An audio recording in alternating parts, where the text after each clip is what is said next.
Annabel Rama ipinakilala na kung sino ang tinutukoy niyang Chucky doll. Nagbigay ng clue ang talent manager na si Annabel Rama kung sino ang Chucky doll na tinutukoy niya sa kanyang nakaraang post. Sa kanyang Facebook post, ibinahagi ni Annabel Rama ang isang post habang nanonood siya ng pelikulang Chucky na may kasamang caption na nagbibigay ng clue kung sino ang individual na ikinukumpara niya at tinutukoy sa nasabing karakter. Ito si Chucky doll, caption ni Annabel sa kanyang post. Marami naman ang sinubukang hulaan ang nasabing individual na may initial na E.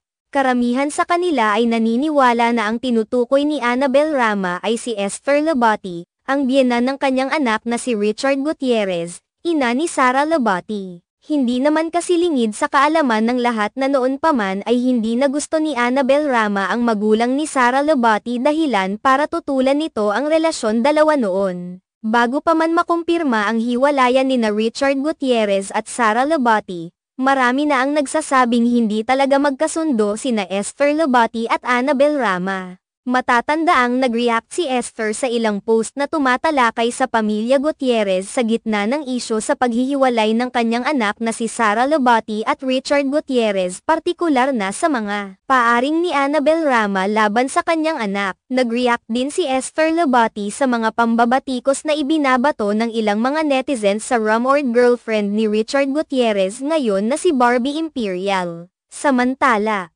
malakas ang hinala ng maraming mga netizens na pabor si Annabel Rama sa pakikipagrelasyon ng kanyang anak ngayon na si Richard Gutierrez kay Barbie base sa dati nitong post.